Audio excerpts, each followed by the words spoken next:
본문 2절에 무너졌도다 무너졌도다 큰 성 바벨론이여. 귀신의 처소와 각종 더러운 영이 모이는 곳과 각종 더럽고 가증한 새들이 모이는 곳이 되었도다 했습니다. 오늘 본문 계시록 18장은 바벨론 세상 멸망에 대한 슬픈 노래입니다. 이 예가는 일곱째 대접 심판 때에 이 세상에 임하는 하나님의 심판 속에서 심판을 받는 그들의 애절한 후회와 두려움과 아쉬움을 시적으로 묘사한 글입니다. 그리고 일곱째 대접을 전후한 여러 가지 사건도 기록되어 있습니다. 또한 여기 나오는 애가는 계시록 6장 12절에서 17절에 여섯째 인의 심판으로 인한 사람들의 충격까지 포함하고 있습니다. 내가 보니 여섯째 인을 떼실 때에 큰 지진이 나며 해가 검은 털로 짠 상복같이 검어지고 달은 온통 피같이 되며 하늘의 별들이 무화과 나무가 대풍에 흔들려 설익은 열매가 떨어지는 것 같이 땅에 떨어지며 하늘은 두루마리가 말리는 것 같이 떠나가고 각 산과 섬이 제자리에서 옮겨지매 땅의 임금들과 왕족들과 장군들과 부자들과 강한 자들과 모든 종과 자유인이 굴과 산들의 바위 틈에 숨어 산들과 바위에게 말하되 우리 위에 떨어져 보좌에 앉으신 이의 얼굴에서와 그 어린 양의 진노에서 우리를 가리라. 그들의 진노의 큰 날이 이르렀으니 누가 능히 서리요 하더라 했습니다. 인류의 종말 시기인 후 3년 반의 때에 처한 인류가 바벨론 세상에서 겪는 모습을 묘사하고 있습니다. 하나님께서 느부갓네살 왕의 꿈에서 인류 역사를 큰 신상으로 나타내 보여주었습니다.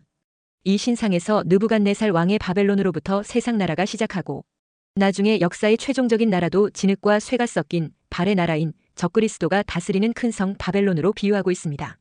사도 요한은 앞에 17장의 계시를 받은 후에 새로운 계시를 받으면서 본 계시록 18장 1절에서 큰 권세를 가진 다른 천사의 영광으로 말미암아 온 땅이 환하여지는 것을 보게 되었습니다.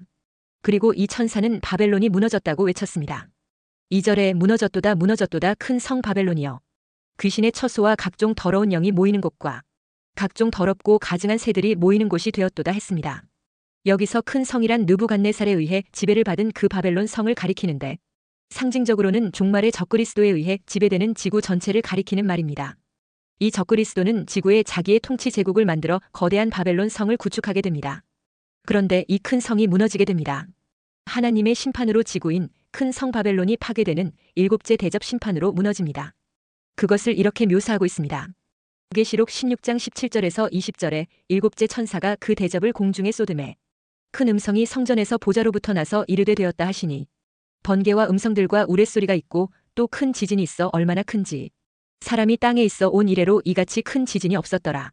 큰 성이 세 갈래로 갈라지고 만국의 성들도 무너지니 큰 성 바벨론이 하나님 앞에 기억하신 바 되어 그의 맹렬한 진노의 포도주 잔을 받음에 각 섬도 없어지고 산악도 간데 없더라 했습니다. 이 바벨론 심판으로 지구는 완전히 파괴되어 바다 가운데 던져진 맷돌처럼 옛 모습을 다시 보지 못하게 되었다는 것입니다. 오늘 본문 21절에 이에 한 힘센 천사가 큰 맷돌 같은 돌을 들어 바다에 던져 이르되 큰 성 바벨론이 이같이 비참하게 던져져 결코 다시 보이지 아니하리로다 했습니다.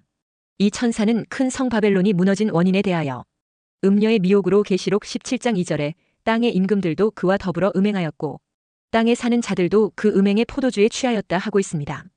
그리고 미혹하는 음녀를 이렇게 묘사합니다. 계시록 17장 4절에 그 여자는 자주빛과 붉은빛 옷을 입고 금과 보석과 진주로 꾸미고 손에 금잔을 가졌는데 가증한 물건과 그의 음행에 더러운 것들이 가득하더라 했습니다. 여기서 말하는 여자 음녀는 곧 기독교의 배도 세력을 중심으로 한 거대한 세계적 종교 기구입니다. 그리고 이 음녀의 등장에 대해 데살로니가후서 2장 3절은 누가 어떻게 하여도 너희가 미혹되지 말라. 먼저 배교하는 일이 있고 저 불법의 사람 곧 멸망의 아들이 나타나기 전에는 그날이 이르지 아니하리니 했습니다. 즉 종말의 전제 조건이 배도 세력과 적그리스도의 등장이라는 것입니다. 그런데 이 둘이 초기에는 협력 관계가 될 것을 말합니다. 계시록 17장 3절에 내가 보니 여자가 붉은빛 짐승을 탔는데 그 짐승의 몸에 하나님을 모독하는 이름들이 가득하고 7머리와 10뿔이 있으며 했습니다. 여기서 여자는 음녀인 배도 세력이요 붉은빛 짐승은 대적하는 자 곧 적그리스도인 것입니다. 음녀가 붉은빛 짐승을 탄 것처럼 종말에 등장하는 음녀는 적그리스도의 협력자가 되는 것입니다. 그런데 이 음녀는 진리를 저버립니다. 복음의 진리란 곧 예수 그리스도를 말합니다.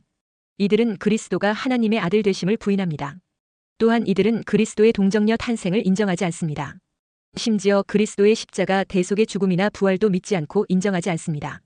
나아가 그리스도의 재림도 부인합니다. 이렇게 변질된 신앙을 주도하는 배도 세력은 수세기 전부터 있었고 지금도 상당수에 달합니다. 그리고 이것은 날이 갈수록 그 세력이 커지고 있는 실정입니다. 그러니 종말에는 이게 대세를 이루게 되는 것입니다. 이들이 곧 베드로후서 3장 3절 4절에서 말하는 자들입니다. 먼저 이것을 알지니 말세에 조롱하는 자들이 와서 자기의 정욕을 따라 행하며 조롱하여 이르되 주께서 강림하신다는 약속이 어디 있느냐. 조상들이 잔 후로부터 만물이 처음 창조될 때와 같이 그냥 있다 하니 했습니다. 그런데 본문 4절에서는 또 내가 들으니 하늘로부터 다른 음성이 나서 이르되 내 백성아 거기서 나와 그의 죄에 참여하지 말고 그가 받을 재앙들을 받지 말라 했습니다. 그런데 이것은 계시록 11장 3절에 두 증인들이 굵은 베옷을 입고 1260일 동안 예언하는 주 내용입니다. 진리에서 이탈한 배교 세력인 음녀의 미혹과 짐승인 적그리스도의 거짓 평화 속임수에 빠지지 말라는 것입니다. 혹시 잠시 미혹되었다면 속히 회개하고 돌이키라는 것입니다. 하나님의 백성들은 미혹하는 바벨론에서 빠져나와야 합니다. 그 음행의 포도주를 마시면 안 됩니다. 그러면 그들과 함께 공멸합니다. 음녀의 변질된 복음을 듣고 적그리스도를 따르고 짐승의 표를 받게 되면 결국은 거룩한 천사들 앞과 어린 양 앞에서 불과 유황으로 세세토록 고난을 받게 됩니다. 그러므로 예수님은 말세를 살아가는 성도들에게 조심하라고 경계했습니다. 예수님은 누가복음 21장 34절에 너희는 스스로 조심하라 그렇지 않으면 방탕함과 술취함과 생활의 염려로 마음이 둔하여지고 뜻밖의 그날이 덫과 같이 너희에게 임하리라 했습니다.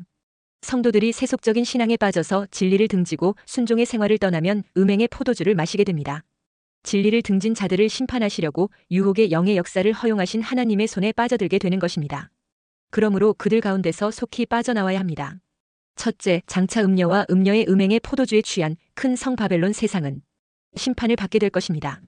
계시록 17장이나 18장에서 음녀와 바벨론과의 구별이 모호한데 그것은 음녀와 바벨론이 거의 동일시되기 때문입니다. 이 세상을 상징하는 큰 성 바벨론은 음녀가 먹인 금잔의 음행의 포도주로 인하여 취하게 됩니다. 그리고 세상은 음녀의 미혹으로 자신들을 죄에서 구원해 주실 참 구세주를 저버리고 적그리스도인 짐승을 메시아로 영접했기 때문에 음녀와 함께 심판을 면치 못하게 되는 것입니다. 본문에는 음녀와 음녀의 음행의 포도주에 취한 큰 성 바벨론에 대한 심판이 나옵니다. 음녀가 하나님 앞에 저지른 죄에 대해 5절에 그의 죄는 하늘에 사무쳤으며 하나님은 그의 불의한 일을 기억하신지라고 했습니다. 하나님은 음녀의 불의한 일을 기억하신다고 했습니다. 하나님은 우리의 악한 일뿐 아니라 선한 일까지도 기억해 두십니다. 심지어 입에서 우연히 나오는 무익한 말 한마디까지 기억해 두신다고 했습니다. 이에 대해 예수님은 마태복음 12장 36절에 내가 너희에게 이르노니 이 사람이 무슨 무익한 말을 하든지 심판날에 이에 대하여 신문을 받으리니 했습니다. 요한일서 5장 16절에는 누구든지 형제가 사망에 이르지 아니하는 죄 범하는 것을 보거든 구하라. 그리하면 사망에 이르지 아니하는 범죄자들을 위하여 그에게 생명을 주시리라. 사망에 이르는 죄가 있으니 이에 관하여 나는 구하라 하지 않노라 했습니다. 이 음녀의 죄는 결단코 용서받지 못할 사망에 이르는 죄 중에 하나입니다. 이 음녀의 무리는 두아디라 교회에서 이세벨의 너울을 쓰고 나타나 하나님의 종들을 꾀어 그의 음행의 포도주를 마시게 하여 행음하게 했습니다.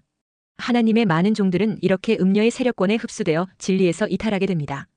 이들 음녀 세력들은 그것도 모자라 온 세계의 온갖 더러운 이방 종교들까지 그들의 산하에 결집시켜 거대한 음녀 세력을 형성하게 됩니다. 이 세력은 모든 인류를 음행의 포도주로 취하게 만들고 세상의 임금들도 취하게 만듭니다. 그래서 온 세상이 음녀화되어 큰 성 바벨론을 이루게 만드는 것입니다. 이 음녀의 등장 목적은 사탄을 도와 이 세상을 잠정적으로 지배할 적그리스도를 인류의 메시아로 등장시키는 시녀 역할을 하는 것입니다. 이 음녀는 사탄에 의해 등장하고 사탄에 의해 활동하게 되기 때문에 그들이 하는 모든 일은 진리를 거스르고 하나님을 대적하는 일을 하는 것입니다. 음녀의 등장으로 인하여 이 세상은 급속도로 영적 흑암에 사로잡히게 됩니다. 이 일에 대하여 계시록 18장 2절에 힘찬 음성으로 외쳐 이르되 무너졌도다 무너졌도다 큰 성 바벨론이여. 귀신의 처소와 각종 더러운 영이 모이는 곳과 각종 더럽고 가증한 새들이 모이는 곳이 되었도다 했습니다. 그리고 이 음녀의 죄와 자만과 교만이 7절에 나옵니다. 그가 얼마나 자기를 영화롭게 하였으며 사치하였든지 했습니다. 성경은 하나님을 영화롭게 하라고 하는데 음녀와 짐승 적그리스도는 하나님을 대적하면서까지 자신들을 영화롭게 하려고 합니다. 그리고 음녀는 자신의 영화로움에 대하여 스스로 도취된 나머지 7절에 나는 여왕으로 앉은 자라고 자만하고 있습니다. 또한 이 음녀가 계시록 17장 3절에 여자가 붉은 빛 짐승을 탔다고 했습니다. 이것은 이 세상이 7년 환난에 들어서기 이전부터 음녀는 짐승인 적그리스도와 긴밀한 유대를 가지게 된다는 것입니다.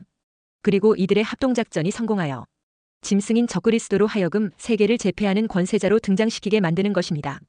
음녀는 그의 공로가 인정되어 짐승으로부터 큰 사랑을 받게 됩니다. 이 밀월 관계가 지속되는 동안 음녀는 마치 여왕과 같은 최상의 영광의 자리에서 영화를 누리게 되는 것입니다. 그러니까 음녀는 세계 최대 종교 지도자의 자리에 있다는 것입니다. 아마 교황이 그런 자리에 오를 가능성이 높습니다. 그러므로 앞으로 교황의 행보가 배교적인 길을 가는지를 잘 살펴야 합니다. 그러나 이런 음녀에게도 하나님의 심판이 옵니다. 6절에 그가 준 그대로 그에게 주고 그의 행위대로 갑절을 갚아주고 그가 섞은 잔에도 갑절이나 섞어 그에게 주라 했습니다. 음녀가 받는 심판은 교묘하게 이루어집니다. 하나님은 음녀가 의뢰했던 짐승 곧 적그리스도의 손을 통해 심판이 이루어지게 하십니다. 계시록 17장 16절에 내가 본 바 이 열불과 짐승은 음녀를 미워하여 망하게 하고 벌거벗게 하고 그의 살을 먹고 불로 아주 사르리라 했습니다. 음녀와 짐승이 처음에는 동업자로 서로 손잡고 사탄을 위해 일해왔습니다. 그러나 이들이 끝까지 의족해 살아갈 수 있는 운명은 아닌 것입니다. 음녀는 결국 짐승의 미움을 사게 됩니다. 짐승은 자신의 그늘 아래서 교만하고 방자해진 음녀를 더 이상 바라볼 수 없었던 것입니다. 결국 자중질환으로 짐승은 음녀를 잔인하게 죽입니다.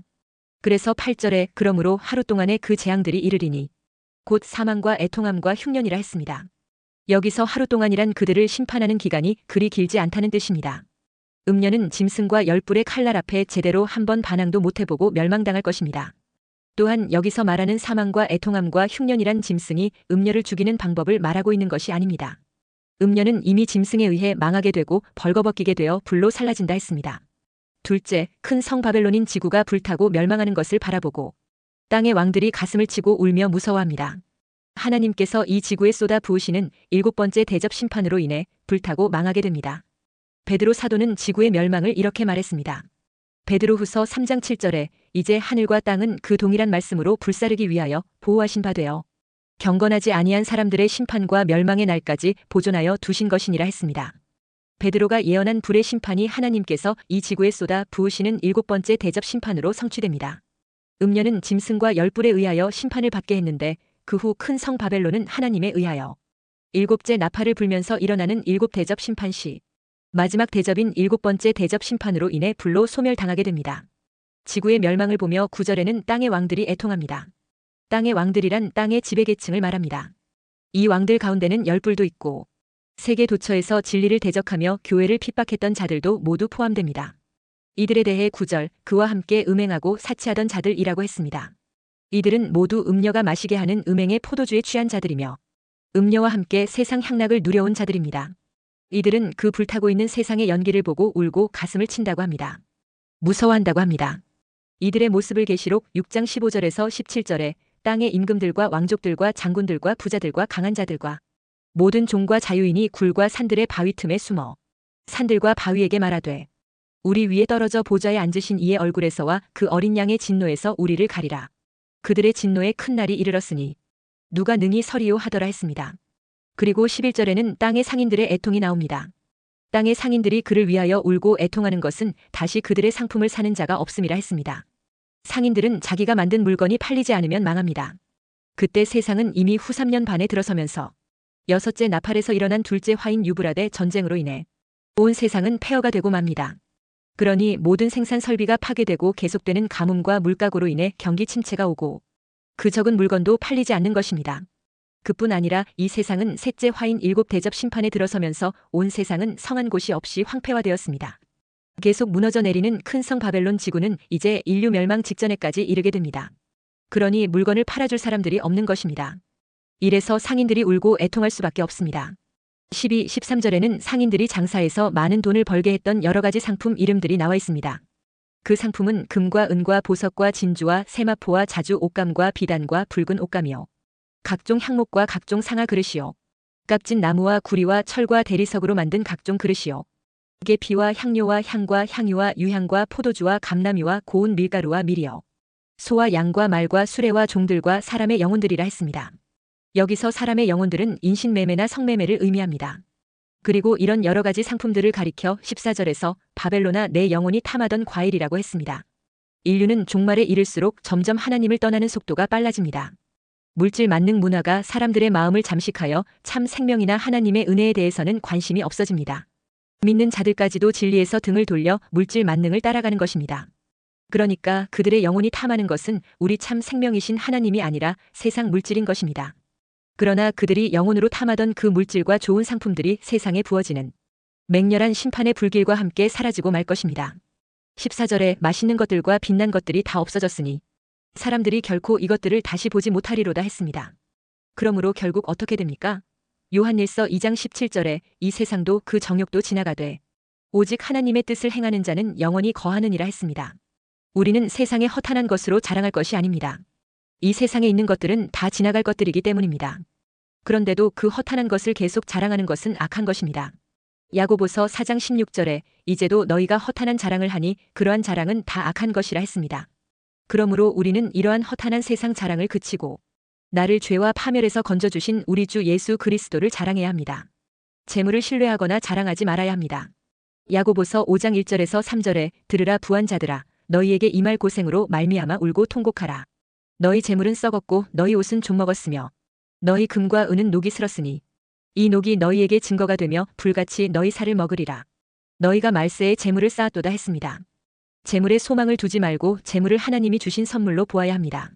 전도서 3장 13절에 사람마다 먹고 마시는 것과 수고함으로 낙을 누리는 그것이 하나님의 선물인 줄도 또한 알았도다 했습니다.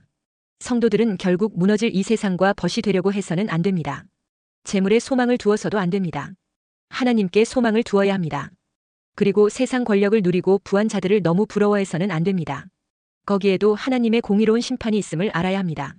지구의 종말적인 하나님의 최종 심판은 하나님으로부터 말미암은 것입니다. 그러므로 20절에 하늘과 성도들과 사도들과 선지자들아 그로 말미암아 즐거워하라 하나님이 너희를 위하여 그에게 심판을 행하셨음이라 하더라 했습니다. 셋째, 큰 성 바벨론의 심판으로 지구는 한없이 적막해져 버린다고 했습니다.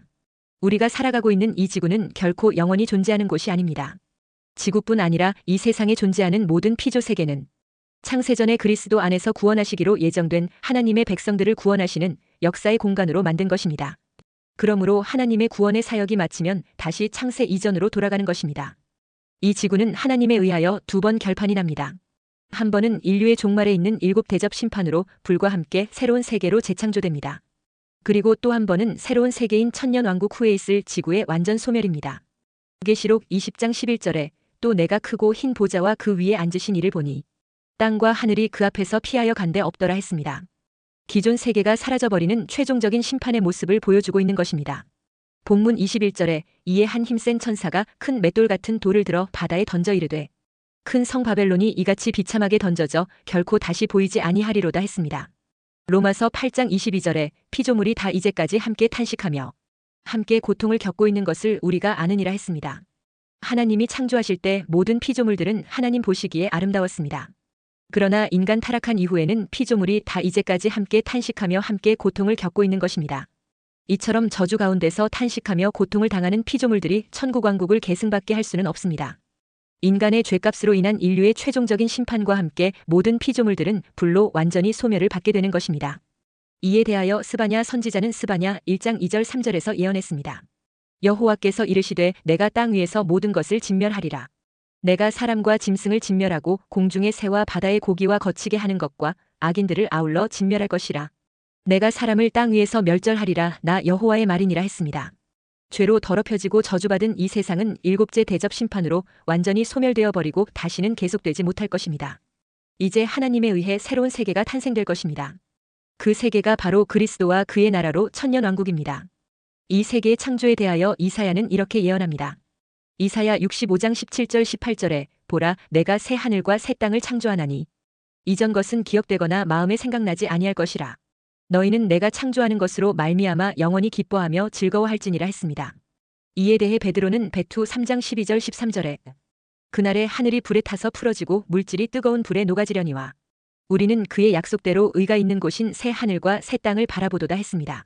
사도 요한은 이것을 계시록 11장 15절에 일곱째 천사가 나팔을 불매 하늘에 큰 음성들이 나서 이르되 세상 나라가 우리 주와 그의 그리스도의 나라가 되어 그가 세세토록 왕노릇 하시리로다 하니 했습니다.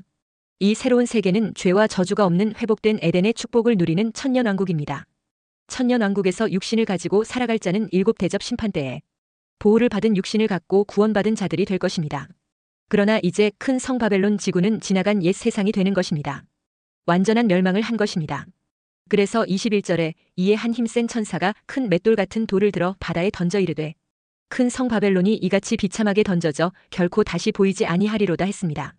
하나님을 섬기지도 않고 영광을 돌리지도 않고 시기와 질투와 미움과 원망과 불평과 싸움 속에서 살아가던 모든 삶이 진노의 대상이 되어서 그런 악하고 음란한 문화는 다시 보이지 아니하리로다는 것입니다. 세상 영광, 세상 기쁨과 즐거움, 돈명예, 지식, 건강 등 세상에서 잘 먹고 잘 살고 그저 자식이 잘 되고 그런 것들만 바라며 살아가는 모습이 다시 보이지 않게 되는 것입니다. 23, 24절은 이 바벨론의 멸망의 원인 세 가지를 말합니다. 너의 상인들은 땅의 왕족들이라 내 복술로 말미암아 만국이 미혹되었도다. 선지자들과 성도들과 및 땅 위에서 죽임을 당한 모든 자의 피가 그 성 중에서 발견되었느니라 하더라 했습니다. 바벨론 멸망의 원인은 첫째, 상인들이 땅의 왕족이 된 것입니다. 돈의 힘으로 권력도 자리도 사람도 표도 매수하여 자기들 뜻대로 움직이는 부패한 세상이 된 것이 멸망 원인이라는 것입니다. 우리는 돈을 힘과 위로와 소망으로 삼는 자가 아니라 오직 하나님과 믿음과 선과 진리와 의를 나의 힘과 위로와 기쁨이 되도록 살아야 합니다. 둘째로 바벨론 멸망의 원인은 복술로 만국을 미혹했기 때문입니다. 여기서 복술이란 단순히 점을 치는 행위만을 말하는 것이 아니라 사탄의 하수인이 되어 온갖 거짓과 속임수로 사람을 미혹하여 하나님을 따르지 못하게 하고 사탄을 따라 세상의 영광과 즐거움과 기쁨과 소망을 따라 살게 한 모든 행위를 말합니다. 세상 세 번째 멸망의 원인은 성도들을 핍박하고 죽였기 때문입니다. 24절에 선지자들과 성도들과 및 땅 위에서 죽임을 당한 모든 자의 피가 그 성 중에서 발견되었느니라 하더라 했습니다. 사탄에 속한 자들이 하나님의 백성을 조롱하고 핍박하고 심지어 죽였기 때문에 심판받을 수밖에 없다는 것입니다. 그러므로 혹시 핍박당한다면 하나님이 알고 계신다는 것을 기억하고 인내해야 합니다. 억울해도 절망하거나 원망하거나 증오하며 원수를 갚으려 하지 말고 하나님께 맡기시기 바랍니다. 전능하신 하나님을 믿고 신뢰하는 믿음의 사람으로 살게 되시기를 주의 이름으로 축원합니다.